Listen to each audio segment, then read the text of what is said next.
7 गलतियां बताई है कंगाल होने की।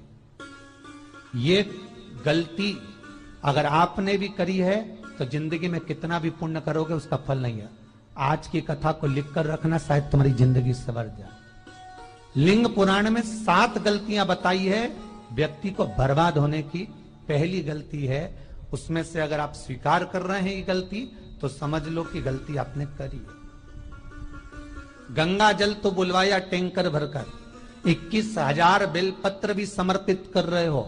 आप मंदिर के अंदर बैठ गए, दर्शन करने वाला आता रहा, किसी को अंदर प्रवेश नहीं दिया। आप गंगा जल चढ़ाते रहे, आप बेलपत्र चढ़ाते रहे, आप स्वयं पूजन करते रहे, और दूसरा व्यक्ति ना जाने किस भाव से, किस रूप में आकर भगवान की सेवा करना चाहता था। पंडित जी ने आपके चक्कर में उसको जल नहीं चढ़ाने दिया, पंडित जी ने आपके चक्कर में उसको बेलपत्र नहीं चढ़ाने दिया। पहली गलती यह हो गई कि भगवान के भक्त को भगवान से दूर कर दिया गया। अब उठा लो श्रीमद् भागवत कथा। 2 देवताओं ने गलती करी थी। एक ब्रह्मा जी ने गलती करी थी कि गाय बछड़ों का हरण कर लिया था। 1 वर्ष होने में 1 दिन था तब ब्रह्मा जी ने गाय बछड़े वापस दिए थे। दूसरी गलती इंद्र ने करी थी, जल वृष्टि करी तब भगवान कृष्ण को गोवर्धन पर्वत उठाना पड़ा। दोनों देवताओं ने गलती करी, पर भगवान कृष्ण ने इंद्र को क्षमा कर दिया पर ब्रह्मा को क्षमा नहीं करा। क्यों नहीं करा? क्योंकि इंद्र को क्षमा इसलिए करा क्योंकि इंद्र ने जब जल वृष्टि करी तो सारे ब्रजवासियों को भगवान के चरणों में लाकर छोड़ दिया। सारे ब्रजवासी गोवर्धन पर्वत के नीचे आकर बैठ गए, भगवान के चरणों में आ गए। और ब्रह्मा ने जो गलती करी वो ऐसी गलती करी कि भगवान से गाय और बछड़ों को दूर कर दिया। जो भगवान से भगत को दूर कर दे उसको शंकर कभी क्षमा नहीं कर सकता। इसलिए बर्बादी का पहला कारण आप भक्त और भगवान में दूरी बना दी। दूसरा कारण, भगवान की जब पूजन कर रहे हो, 21,000 बेलपत्र चढ़ा रहे हो, गंगा का जल चढ़ा रहे हो, चंदन चढ़ा रहे हो, अबीर चढ़ा रहे हो, गुलाल चढ़ा रहे हो, तो तुम्हारे भीतर ये अहंकार, जब तुम पूजन करके उठो तो उठते समय तुम्हारे भीतर अभिमान नहीं होना चाहिए कि मैंने जो अनुष्ठान करा उसके बराबर कोई नहीं कर सकता। तीसरा कारण कहा कि भगवान की सेवा तो आप कर रहे हो, भगवान की चाकरी में तो आप लगे हो, भगवान की आराधना भी कर रहे हो, दिया भी लगा रहे हो, धूप बत्ती भी लगा रहे हो, स्नान भी करा रहे हो, पंचामृत स्नान भी करा रहे हो, सारी पूजन अर्चना सब तुम कर रहे हो। पर हो सकता है इस पूजन अर्चना में आप केवल 3 घंटा पूजन करते हो और बाकी के समय किसी न किसी की जीवात्मा को दुख पहुंचा रहे हो। एक कथा में एक बात कही थी कि भले मंदिर में दिया मत लगाओ, भले मंदिर में जाकर धूप बत्ती मत जलाओ, भले मंदिर में जाकर भोग मत लगाओ, भले मंदिर में जाकर जल मत चढ़ाओ, कुछ मत करो, भले भगवान को नए कपड़े मत पहनाओ, भले तुम्हारी मर्जी पड़े भगवान को भोग मत लगाओ, पर शास्त्र कहता है कुछ मत करो, पर एक काम जरूर करना कि किसी के चेहरे पर प्रसन्नता ला देना तो मंदिर में दिया जलाने के बराबर होगा। किसी के चेहरे पर चमक ला देना, प्रसन्नता ला देना तो अगरबत्ती लगाने के बराबर होगा। किसी गरीबड़े के, किसी दुखी के चेहरे पर अगर तुमने प्रसन्नता ला दी तो वो भगवान को कपड़े पहनाने के बराबर होगा। मालूम पड़े तुम मंदिर में पूरी सब्जी बांटो, मंदिर में भोजन कराओ, मंदिर में सारा पकवान चढ़ाओ, और कोई तुम्हारे कारण अगर दुखी है तो तुम्हें वो सुख का भान नहीं हो सकता। तीसरा कारण है हमारा, वो सुख नहीं पी सकता। चौथा कारण है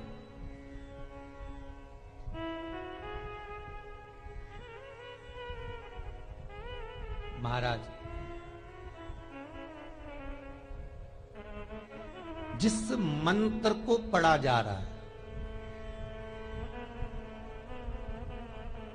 जिस मंत्र का स्मरण किया जा रहा है,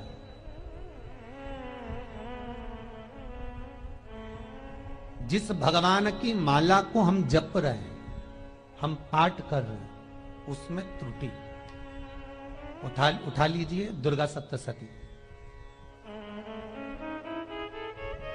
दुर्गा सप्तशती का हिंदी अनुवाद में थोड़ा सा दृष्टांत दिया है, आपको मालूम होगा।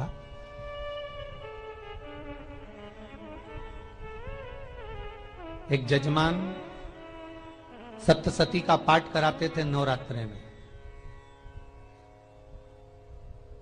नवरात्रे पूरे होते थे और उनकी पत्नी मर जाती थी। सप्तसती के अंदर लिखा है, बहुत ध्यान से सुनिएगा। दुर्गा सप्तसती का पाठ कराते थे और पत्नी नवरात्रे के बाद 4 महीना 3 महीने के बाद मर जाती थी। बहुत दुखी था सेठ। एक शादी करी, दूसरी करी, तीसरी करी, चौथी करी, चौथी पत्नी भी मर गई। बहुत दुख हुआ। आज वो गुरुजी के पास चले गया, गुरुदेव, गुरुजी, गुरुदेव, गुरुदेव। गुरुजी बोले क्या हो गया? सेठ जी बहुत दिनों के बाद आ रहे हो, क्या बात है गुरुदेव? मेरे को एक बात समझ में नहीं आती कि मैं नवरात्रे में सप्तसती का पाठ कराता हूं, देवी जी का यज्ञ करवाता हूं, माता रानी को चूनर पहनाता हूं, उनको सुंदर बिछुड़ी, पायल, चुनरी सब पहनाता हूं, कन्याओं का भोजन करवाता हूं, भंडारा करवाता हूं, जवारे बोता हूं, अखंड ज्योत लगाता हूं, पर नवरात्रि जैसी पूरी होती है उसके 2 महीने 3 महीने बाद मेरी पत्नी क्यों मर जाती है? 4 पत्नियां मेरी मर चुकी हैं, 5वीं मैंने शादी करी है। गुरुदेव आप कृपा करिएगा, कुछ तो बता दीजिए, कुछ करुणा कर दीजिए।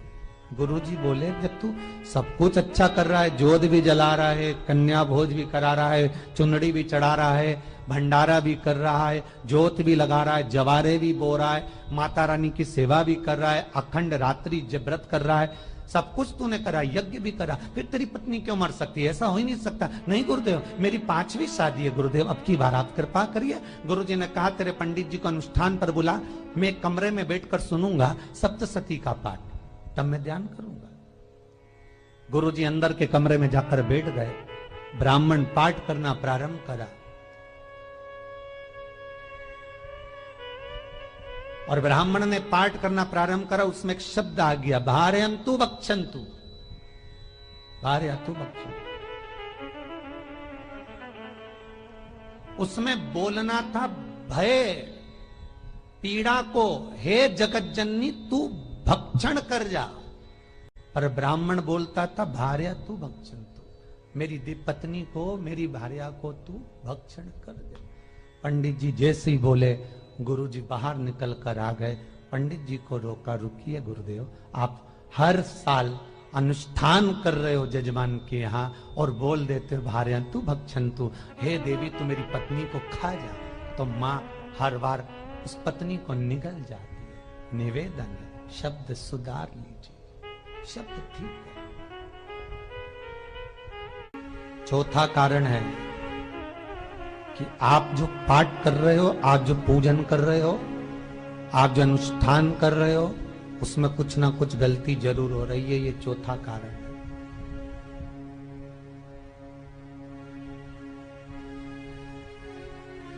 एक बार पूरे घर के लोगों को बिठाओ, अपने घर के लोगों को, मम्मी से पूछना मम्मी तुम कौन कौन सा पाठ करती हो? एक बार मम्मी से पूछना, फिर एक बार पापा से पूछना, पापा आप कौन कौन सा पाठ करते हैं सुबह? फिर बहू से पूछना, भाभी आप कौन कौन सा पाठ करती हो? फिर छोटी दुल्हन से पूछना, छोटी दुल्हन तुम कौन कौन सा पाठ करती हो? भैया आप कौन कौन सा पाठ करते हो? आप कौन कौन सा पाठ करते हो? पूछना। जब घर के अंदर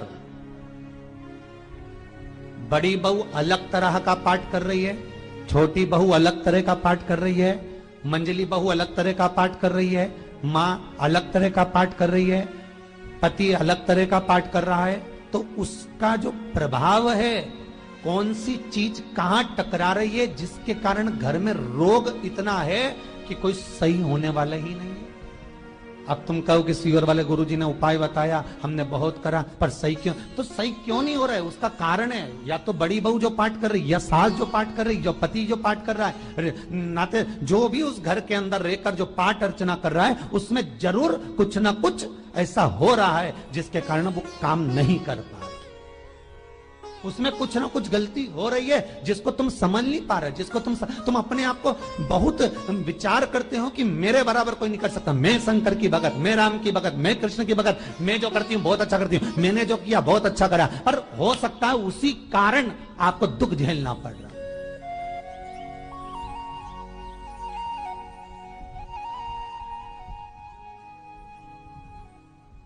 उसी के कारण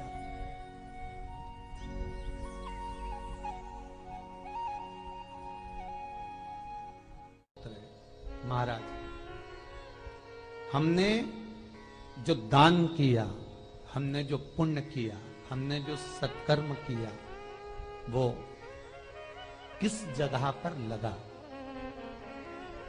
पांचवा सूत्र,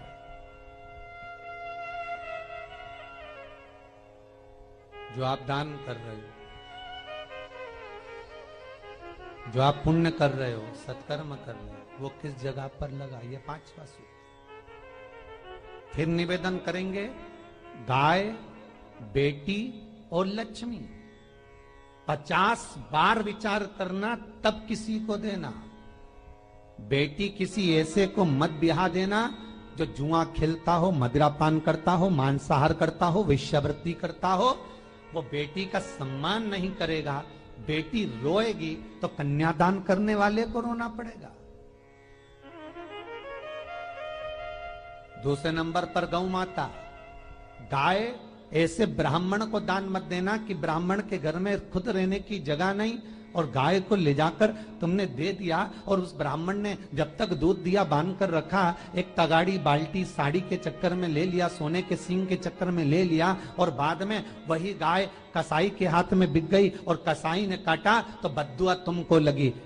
बेटी, गाय और लक्ष्मी, पैसा भी किसी ऐसे भिखारी के कटोरे में मत दान देना कि जिसने ले जाकर मदिरापान में लगा दिया, जुए में लगा दिया, वैश्यावृत्ति में लगा दिया। अगर जिस भिखारी के कटोरे में पैसा दिया उसने शाम को ले जाकर मदिरापान में, जुए में लगा दिया, तो लक्ष्मी रोती है कि तूने मुझे गलत जगह पर दिया है, इसलिए अब तुझे रोना पड़ेगा। तब व्यक्ति को रोना पड़ता है, फिर व्यक्ति रोता है। गाय, बेटी और लक्ष्मी 50 बार विचार करो, क्या सही जगह पर दे रहे हो? और अच्छी जगह पर दोगे तो संपदा भी बढ़ती है, सुख आता है। अगर बेटी सुखी रहेगी तो मायके के लोग सुखी रहेंगे, गौ माता सुखी रहेगी तो संसार सुखी रहेगा। और आपने जो धन दिया, आपने जो पैसा दिया किसी भिखारी के कटोरे में, अगर उसने गलत जगह पर लगाया तो रोना तुमको पड़ेगा। किसी आजकल के भिक्षुकों को अगर रोटी दे दो तो लेते ही नहीं, आटा दो तो नहीं लेते।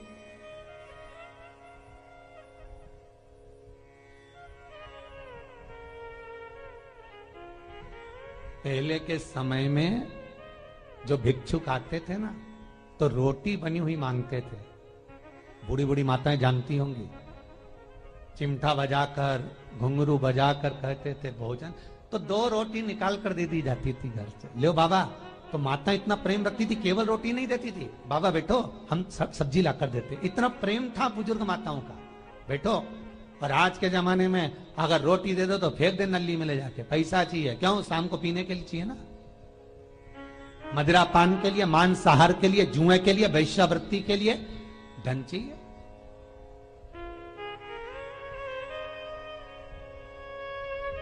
भोपाल के और इंदौर के, इंदौर का राजवाड़ा चौराया और भोपाल का लाल घाटी चौराया, इन दोनों चौराहे पर इतने से बच्चे लोग भीख मांगते हैं और उनकी माताएं और उनके पिता रोड के किनारे पर चिलम लगाते बैठे रहते हैं, पांव लंबे करके पड़े हैं और ये कमा कमा के उनको दे रहे हैं। और धन्य हैं ऐसे लोग जो उनको दान भी दे देते हैं। जिसको जरूरत है उस तक कुछ नहीं पहुंचता। अभी भी 4-6 महीने लॉकडाउन चला, जिसको जरूरत थी एक रोटी की उस तक कुछ नहीं पहुंचा, और जिसके पास में पहले से भरा हुआ था उसने और ले जाके भर लिया।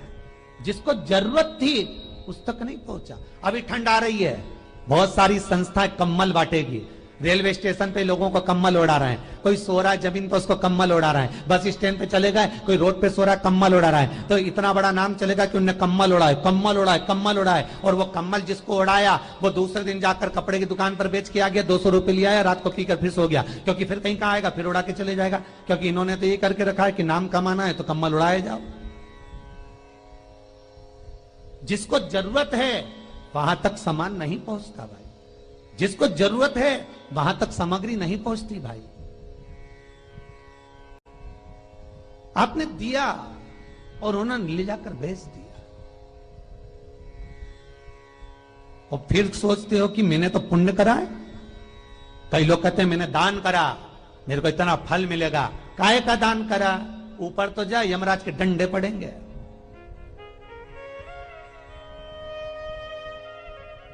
रेल में, ट्रेन में आप बैठ जाओ, रिजर्वेशन कोच में छोटे छोटे लड़के आते हैं, अपना कपड़ा उतारते हैं।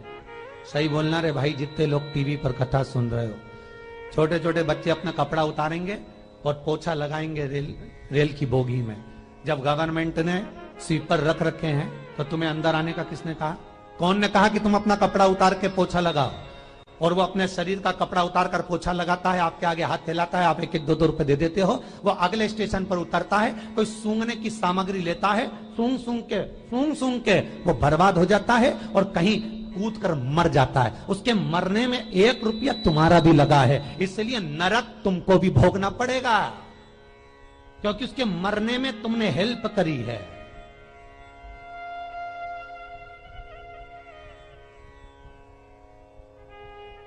तुमने तो रुपया दिया था भोजन करने के लिए, उसने कोई सूंघने की सामग्री ले ली और सूंघ सूंघ के नशे में मर गया। उसके मरने में 2 रुपए तुम्हारे हैं, 1 रुपए तुम्हारा है, तो भोगना तो तुमको भी पड़ेगा ना।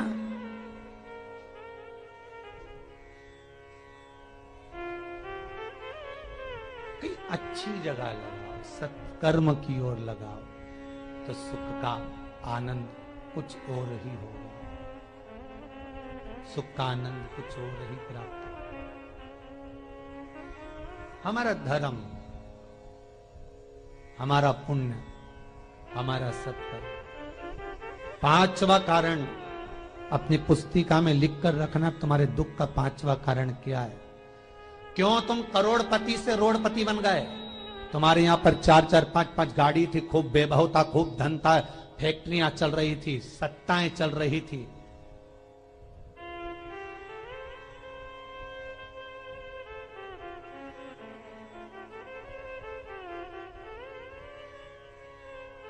खूब सत्ताएं थी, खूब वैभव था, खूब धन था,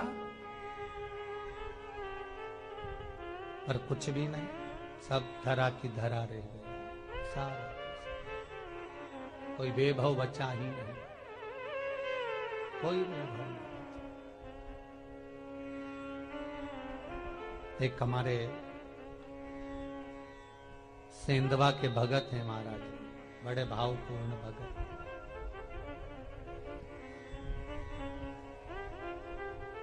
वो कहे गुरुजी हम बड़े दुखी हैं, बड़े कष्ट में।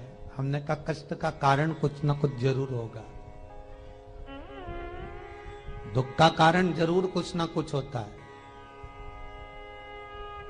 कहने लगे गुरुजी हमारी तो जीनिंग चलती थी, खूब फैक्ट्रियां चलती थी, इतना जीनिंग फैक्ट्रियां थी, इतना चलता था।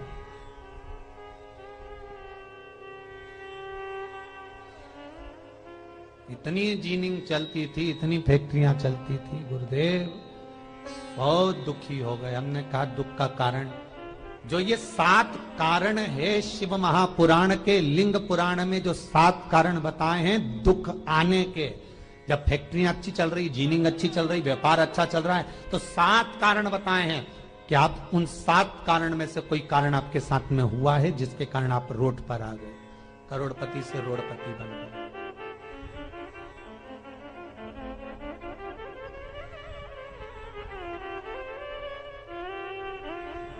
कभी कभी नगर में, गांव में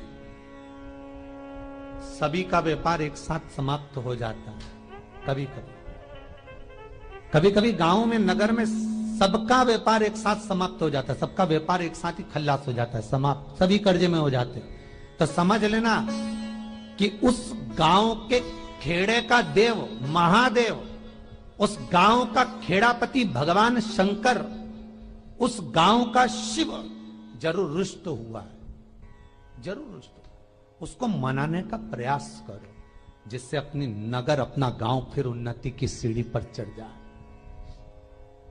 पांचवा कारण मंत्र जाप को, अर्थात तुम्हारा फिर निवेदन, गाय, बेटी और लक्ष्मी 50 बार विचार करना, तब देना, नहीं तो मत दे, मत दीजिए।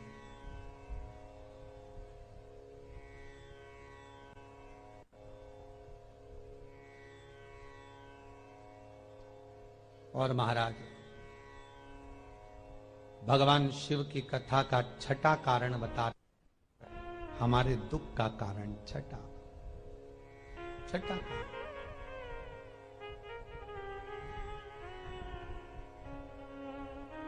आदर सम्मान में कमी।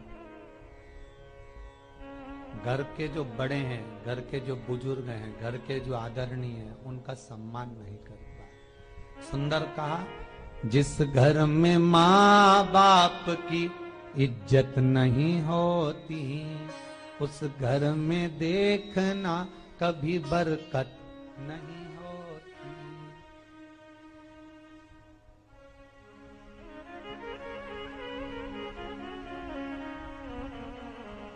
छठा कारण है सम्मान, सत्कार, आदर ना होना। जब धन, सातवां कारण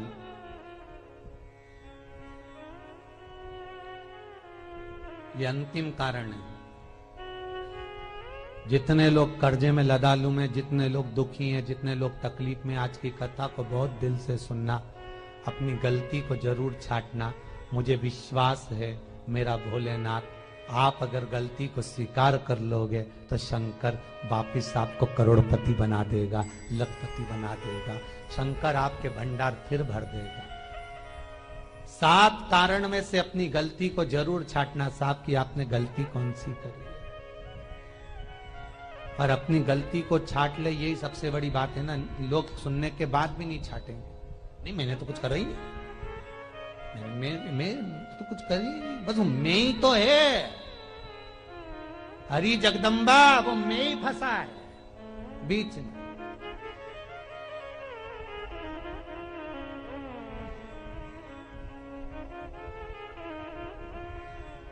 सातवां कारण